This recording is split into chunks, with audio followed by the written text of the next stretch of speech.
What's up, crew? Yeah, as you can tell in the title, I this is a conversation. I'm not gonna have any props today or anything like that. But the question has come across a few times in our group meetings, and on my TikTok channel, and of course some on my YouTube. In emails and stuff like that. Can camping be expensive? Absolutely. We got to think. Let's go back. And just bear with me because I'm going to get into some things where you guys are going to be interested in and some props. But before you do that, give me a thumbs up and a subscribe and a share. I need that to keep going. But at the end of the day, let's just jump right into the gritty of it. Yeah, it could be expensive. If we go back a decade, let's just go back 10 years. Society and how things have changed. My glasses are really smeared up. But anyway, society has dictated a lot about how money is being spent nowadays. Of course, back in the day, let's think about it. Pickup trucks. Let's use pickup trucks for an example. Pickup trucks was for farmers and for construction workers and people that own land, or they did hauling and stuff like that, and nobody cared about a pickup truck. Then all of a sudden pickup trucks became really cool, and now they're up into the hundred thousands to buy, 80,000, 90,000. A basic truck may run you 60,000 or $70,000 with just the bare minimum. Your luxury might be power windows and AC, and that's pretty much all you're gonna get. Okay, so what's happening, why camping I think has become kind of an expensive thing is because of the new in thing now. Let's go back to the tiny home craze, and when people were buying these tiny homes, and of course camping played a part in that, because while you were camping, I should say building your tiny home, you had to have a camp-like setting. You had to cook over an open fire, and you had to figure out how to rough it and use the bathroom outside, and all of that, while these tiny homes were being built. If you were homesteading, the same situation, you're homesteading, or you have a trailer or a fifth wheel, and you still have to do things outside, so you had to have all this cook gear, the cozy chairs that we sit in by the fire, and do all of that. And yeah, the trends from how the world has changed and how we have to live today dictated a lot of expenses that we just like, wow. I'm gonna get into some other things too, but I want you guys to really think about this. This is why, it has gotten a little bit more expensive. And then let's think about the TV shows: Alone, Survivor, The Bushcrafter. All of these things have become cool and popular, and people want to learn to, it gets very fascinating when you watching creators like me and different creators out here, and entertainers that get out here and they rough it, and they're lighting fires with sticks and eating bark and all of that, and biting out of a tree and say, oh, this is nutritious. And picking plants and berries and shrooms and mushrooms and all of these things that they're doing. And it's became the thing. Everybody's like, hey, I want to learn how to do that, or hey, I want to live off grid, and all of those require some form of survival and camping goods. And of course, anybody that is industrious or capitalistic is going to look at this and say, hey, here's a market. People out here doing this. Let's create more things. Let's raise the prices on more things. Let's make things a little bit more accessible, but where we can make a profit. And I mean, that's the way of the world, you know. I mean, it just is what it is. We have more and more camping gadgets that come out all the time now. And let me say this, I have to confess, don't judge me, don't judge me. But I, DJ, I'm I'm a gadget junkie. I'm addicted. I'm addicted. I'm so ashamed. I feel so ashamed. But yes, I'm a gadget junkie. I gotta have all the latest gadgets and tech. And you know what the sad thing is about that is, I'll get all of these things and forget where I put them. I'll forget where I put them. And then I end up rebuying them again, and then somewhere down the line I'll find them. Oh, it was in this drawer. Oh, it was in this toolbox. Or oh, it was over here. Oh, it was in the truck. If I walk my woods, there's like, oh, I dropped it out here somewhere or something like that.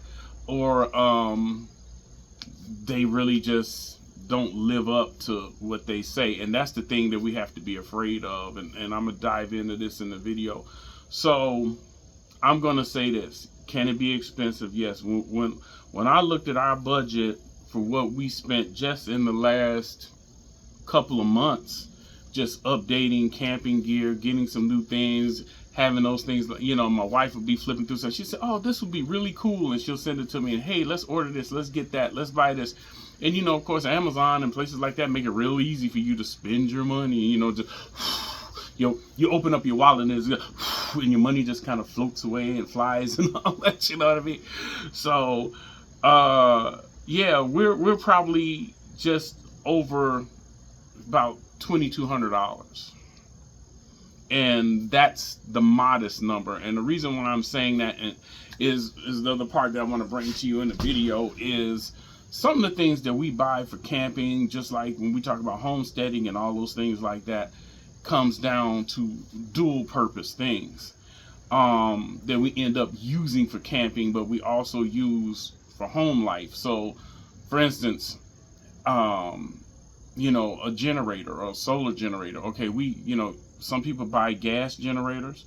Some people buy gas and propane. Some people buy gas and oil. It just depends on what type of generators you want to run. And that is primarily in case of an emergency. Hey, I got to power up my home, or, there's a storm and I lost power, or we'll get solar and we'll charge up the solar ones, and those serve two purposes, to take care of the home. And then coincidentally, if you go camping and you're going to be need things that you may have to run power on, because we all got to have our devices and our electronics. Our phones got to keep going. Our GPSs got to keep going. Our emergency radios and ham radios got to keep going and things like that. So we'll be plugging in. So that's why we have these generators and things, and people want lights and people want music and so forth. So yeah, we're going to have those things, but they serve two purposes. So can you really count it as a camping expense or just a need?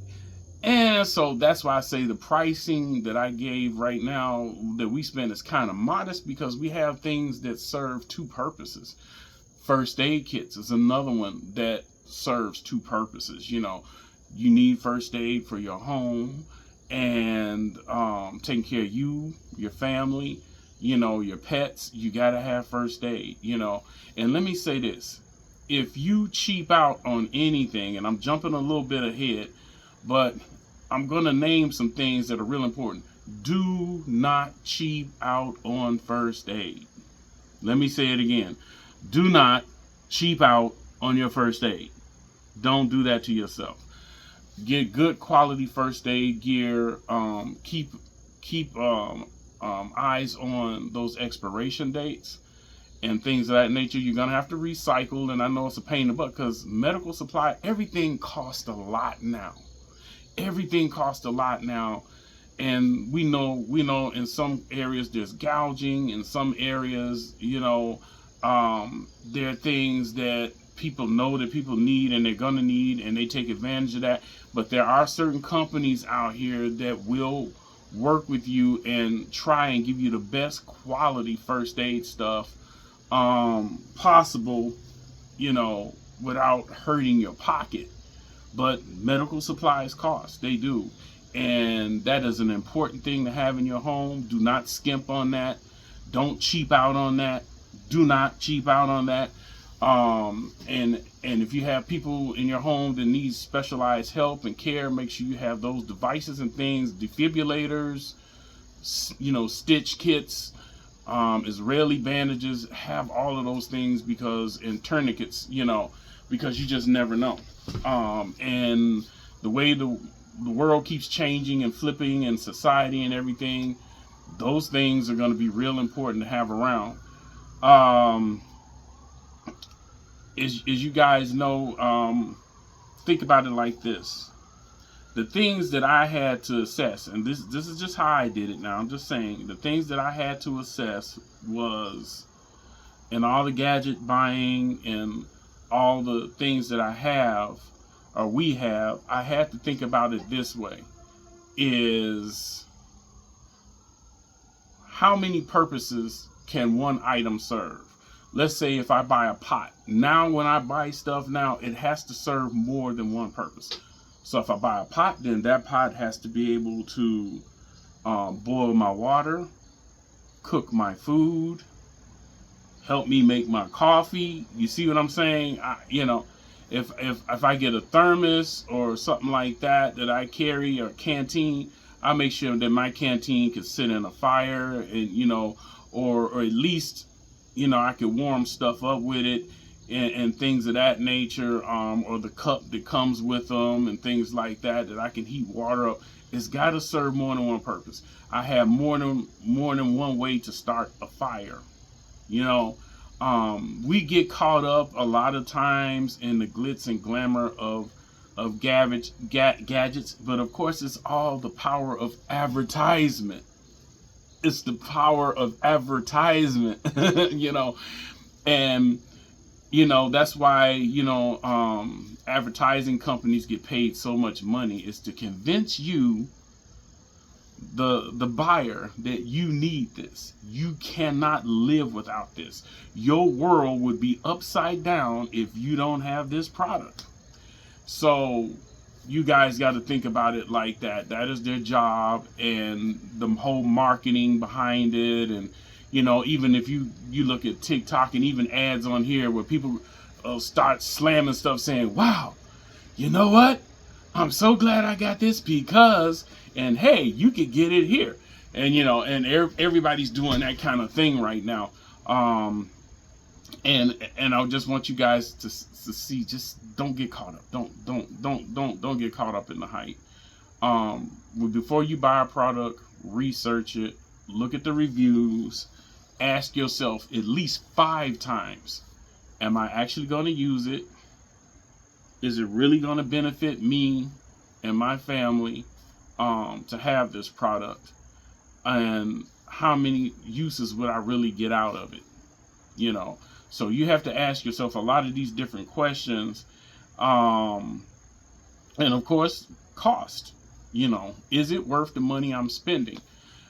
Can I DIY this item? Can I make this item? Do I necessarily need to buy this item? Can I make this item? Is it a way for me to make this item on my budget? Are there cheaper solutions to this item? So yeah, the average tent, if you get, let's say, a lot of the blow up tents now and what we call hot tents, they're anywhere between $6,000 and some of them I've seen up to $3 to $5 grand. Just the ones that you pump up or they inflate themselves and all of that. And they're good. It's like having a mini home, a mini cabin, especially if you got a lot of family and friends that go and everybody doesn't want to carry a tent, or everybody may not know how to camp, or you just may want everybody congregated in one area because it makes you feel safer, or it's just cozier that way, but you got to be prepared to spend that money. It's a cost to be the boss, glamping has become a huge thing right now. And the more people that you have glamping, where literally I call glamping taking everything that you have in your home and taking it outside and putting it and setting it up outside so you feel like you never left home. Now, true grit, as my boys say, thugging it campers, they frown on that. They frown on glampers sometimes, and they kind of turn their nose up at glampers like, they doing too much, But again, that comes down again to your camping lifestyle and your camping needs, which also will dictate your pocketbook and what you spend. If you are a roughing it type of camper where you want to take bare minimum things, something to cook with, something to sit on, having some type of shelter, some food, and a way to process some things, whether it be, having a gun, a rifle, a knife, or whatever, to hunt with, bow, crossbow, recurve bow, whatever you have, compounds, and I'm going to be doing videos on all those things too. So, those will all kind of determine what your pocketbook is.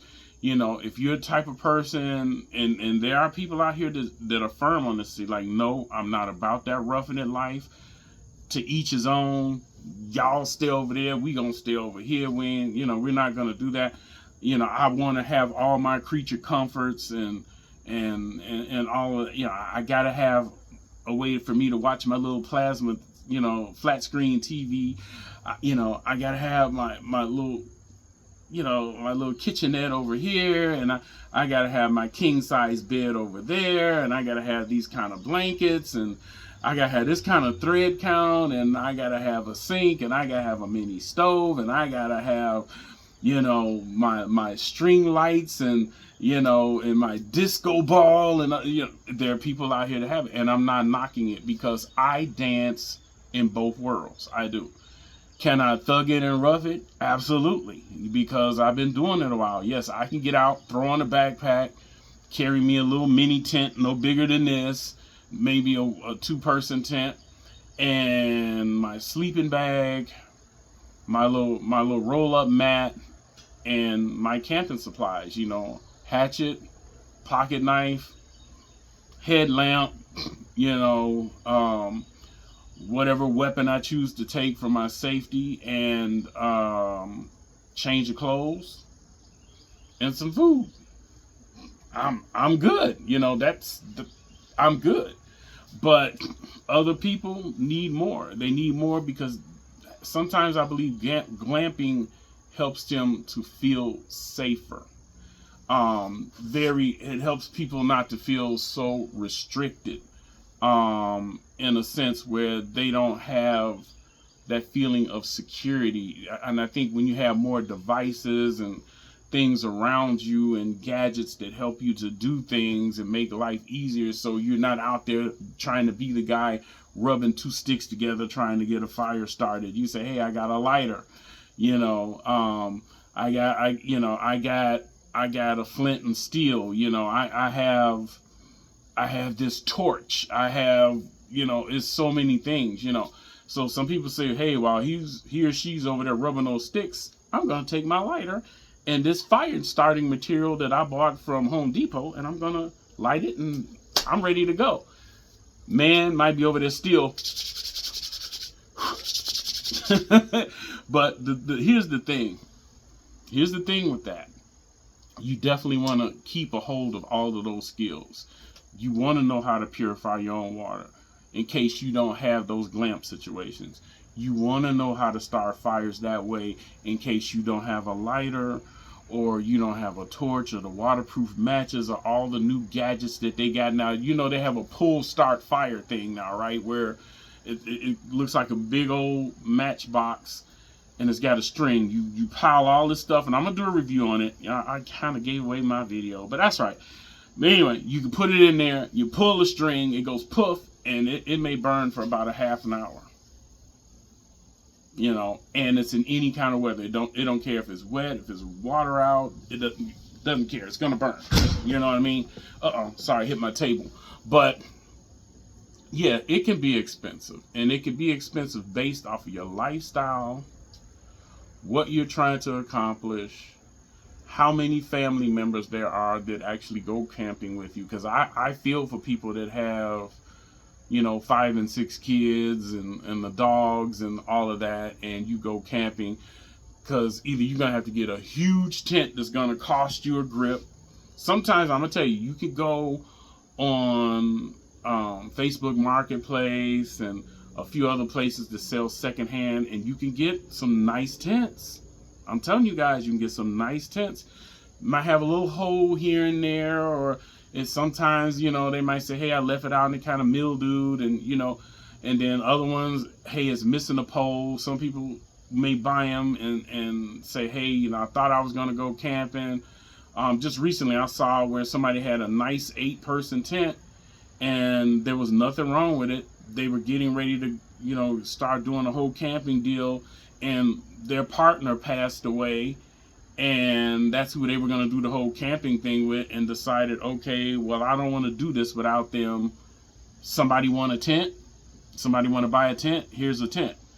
You know, so you have to check out deals like that. It's the same way with pots and pans and cookware and all of that, man. You can get a lot of those things at Salvation Army, you know, places like that where they sell a lot of secondhand stuff, and you don't have to buy new. My best friend found a beautiful working Coleman gas lantern at a garage sale. You know, he paid a couple of bucks for it, and while we were doing our camp out, the soft camp out, and I think I have a video of the soft camp out, at least some of it, it actually worked. It hadn't been turned on in years. It hadn't been turned on in years. And it still had oil in it, and we just pumped it up, lit, you know, put the lighter up under it, and turned up the gas a little bit, and we were just waiting to see. We just knew it wasn't going to work, because we figured maybe the fuel was going to be too old, or it was going to be clogged up. That sucker fired right up. You know, Coleman makes some good products. You know, Ozark Trail, you know, which I think is Walmart brand, they're stepping their game up. You know, I just did a video on Gazelle, and that was a real challenge, you know, putting that tent up at first. But now that I understand how to put it up, I can absolutely get that tent up within 5 to 10 minutes, you know. But before, if y'all watch that video, don't laugh at your boy. I mean, it was rough. It was rough because I had it upside down, and I didn't read the directions, and yeah, so read the directions. Reading is fundamental. So anyway, I'm just saying all that to you guys. When you're shopping and you're going on Amazon, don't always get caught up in the hype. Read the reviews. Ask yourself questions repeatedly. Can I use this? Do I need this? Is there some kind of way I can recreate this, a DIY this? And if I can't, and it's easier for me to buy it, and I know that I know I'm going to use it, then absolutely, you know, use it, guys. They're going to make all these gadgets very fascinating. Perfect example. This is a knife. Of course, you know it's a knife, and it's, you know, and I got a lot of them. I'm a knife fanatic. I collect them. I love them. This one has a little bottle opener on the side. It has a little flashlight that actually works. What I do, you know, what I do with the light, guys, is I won't turn it on, but when I unscrew the light, when I pull it out of here and unscrew it, there's a little piece of paper that I keep in there to keep the battery from making contact, so it doesn't accidentally come on in my pocket. But when I need it, all I got to do is pull it out, tap the little piece of paper out, screw it, and it's bright. It's actually pretty bright.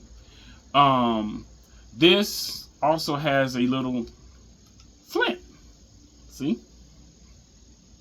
And this is made by the Ozark Trail Company. You can actually get this at Walmart. It has the seatbelt cutter. I don't know how well it is, and it has kind of a generic type of glass break. I don't know if it would actually break glass. Maybe with a few strikes it probably could. I have some that are better, like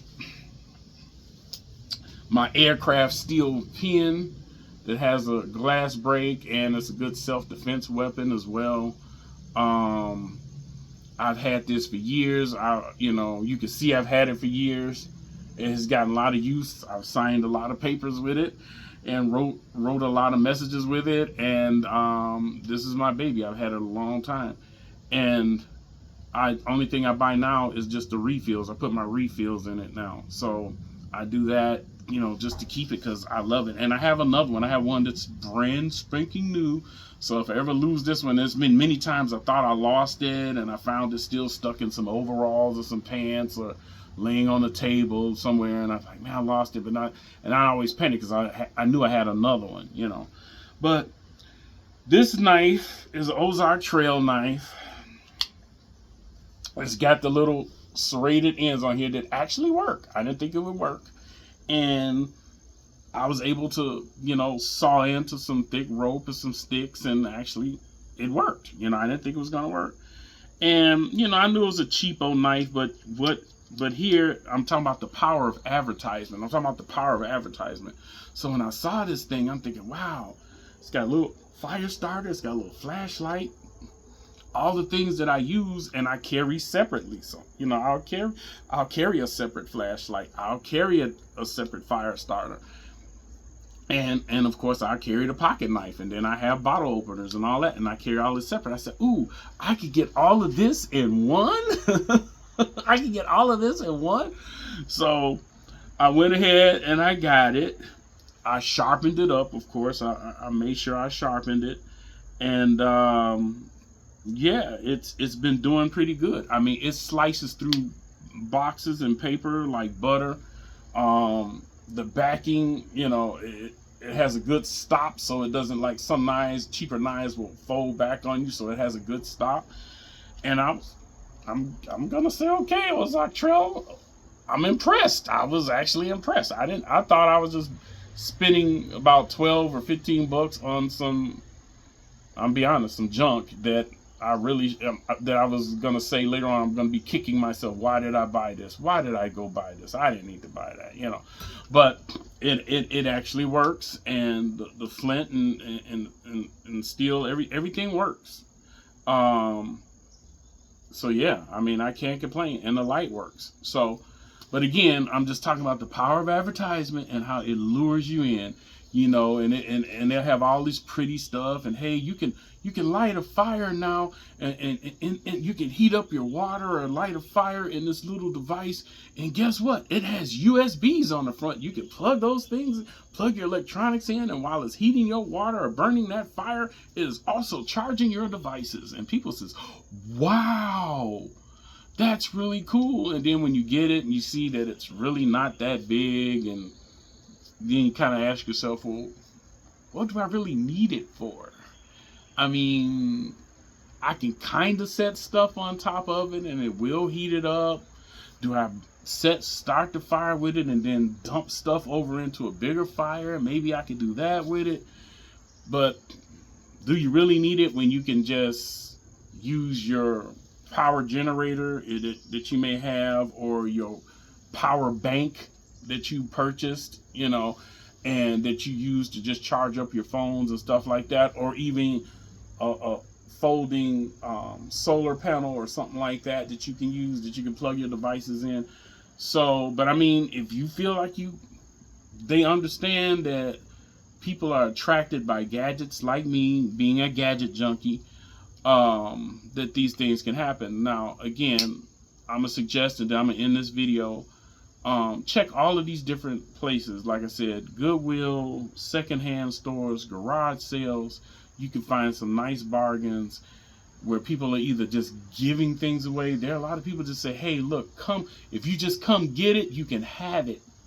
And that's way better than spending $300, $400, $500 on something when you can keep that money in your pocket. Camping can be expensive. Campsites, going to camp locations, you have to, if you're driving fifth wheels or campers or something, you got to pay for that space. If you're camping and tent camping, you may have to pay for that space. Then you got to pay for your food. You got to pay for your ice. If you get a refrigerated coolers, a good one is going to run you about $400 or $500. Anything that typically falls below that, I'd be very leery of. They don't have very good reviews on them. People say they have the kind that have the rechargeable batteries in them, and sometimes it's hard to get those batteries, and they're heavy as hell. And they're not good when you're rolling them, because if you're rolling them trying to get somewhere and something's banging against the battery, then it messes the battery up. They have other ones that say they cool. Either they'll freeze everything in your cooler. I mean, just freeze everything in the cooler, or they won't do anything at all. And then my whole question was, okay, draining them, cleaning them, and I'm not saying they're not good to have. I know people that have them. We were very close to getting one, and we probably will still get one, a miniature one to keep in the truck. And things like that. But I'm saying anything that you buy, make sure that it's going to serve a purpose. So the finale of this video, and my advice to you, is the main things that I would say you should always have: a way to keep your devices and stuff charged up. Of course, decent shelter. Get a 4-season tent if you can. If you're going to buy a tent, get a 4-season tent. If you're a tent collector and you want to do different things like that, kind of like I am, I'm going to have all different types of tents because I just like all different types of tents. You can do that if your pocketbook allows that. But have a good shelter, have a way to charge your devices, have some way to cook your food and purify, your water and stuff like that. Have something comfortable to sit down on, get you a comfortable chair if need be. And first aid. Those 5 fingers and first aid. First aid, So if you have that for a basic camping setup, shelter, food and water, okay, a way to charge your devices and keep you current, have a good little radio or something with your weather radio or a ham radio or GRMS radio, and I'm going to get into those things too. And first aid, definitely have first aid. If you can, and something comfortable to sit down on. If you cool sitting on the grass or just sitting in your tent, then you don't even need a chair. Some people gotta have a chair. And then your basic fallout kit, just have a way, for fire starting, for sure. 3 and 4 ways for that. 3 and 4 ways to take care of your water. Always have a compass and a map of the location and the area that you're in, and different ways to communicate. Don't always rely on your cell phone. It may be profitable to buy a mini GPS system that works on different satellites than the cell phones. It may be a good idea, to have definitely different ways to purify water and navigate and move around. Have a compass. Learn to read a compass and a map. So those are my suggestions if you want to keep camping down to a bare minimum. Remember, if you are a roughing it or thugging it guy, you're just going to have a backpack or a shoulder sack, and you're going to have all your basic stuff in it that I just named, and your sleeping bag and rollout mat. You know what I mean? If you come to the middle ground of things, you're going to have a few more luxuries that you may carry with you and stuff like that, from the number 1 to the number 2. And if you are a glamper, you're going to be spending a whole lot more money for a lot more things that, hey, if that's your style and that's your level of comfort, then yes, you're going to be paying for that. If you're middle ground and you're going to be like, well, hey, I can live in both worlds, and that's kind of where me and my wife said we kind of middle ground. We're between thugging it And glamping, we kind of sit in the middle of that. And we primarily, realistically, we do that because we think about other people more than we do ourselves. We always think about, well, what if somebody needs some shelter, or what if somebody needs a place to eat and they don't want to be bothered with bugs, or what if, you know, somebody's tent breaks down and we may have to pull. We kind of think like that, you know, and we try and buy in a way where if something happens, hey, yeah, come on over here, we got it. Hey, you hungry? Yeah, come on over here, we got it. You know, hey, something broke. Oh yeah, we got it. We can fix that for you. Hey, something snapped or loose. Hey, yeah, we got it. So when I purchase and buy, when we purchase and buy, we kind of not only think about ourselves, but we think about other people.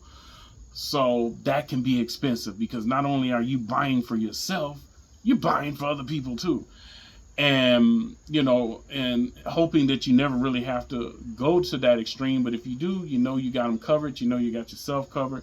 And that is another addiction of mine is, I don't care how hard we prepare in this world, we're never going to really be prepared for everything and every situation.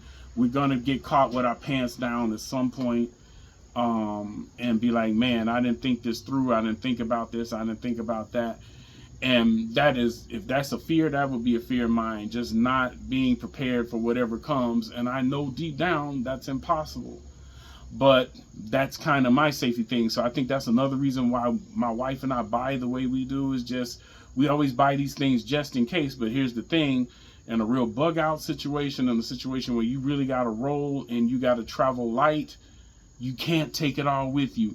And that has been the biggest bashing thing with preppers and stuff like that. And we've seen that with the in light of the hurricanes and things that happen, where you've seen canned goods and bins of food and stuff floating. Now, it may benefit somebody else that finds it, but all of that gear, everything that you saved up, that ammo, all of those things are soaked underwater, in mud, in muck, and in most cases probably not even usable.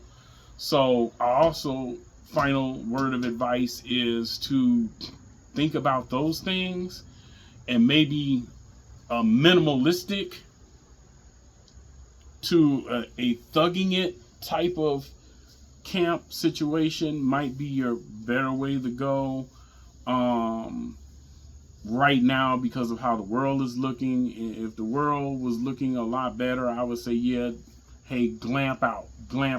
It's a party. Let's tailgate. Let's get it. Let's do it. But in a situation where you have to grab and go, really learn your minimal to primitive skills, where your primitive to minimal skills. Learn those skills, practice those skills. Get out. If you got firearms, go practice. If you got bows and arrow, go practice. If you're hunting, go practice. If you need to practice. And don't cheap out on your first aid, because injuries happen, bones break, cuts happen. You'd be surprised. Even little nicks and scratches can turn into major infections. Always keep a good first aid kit.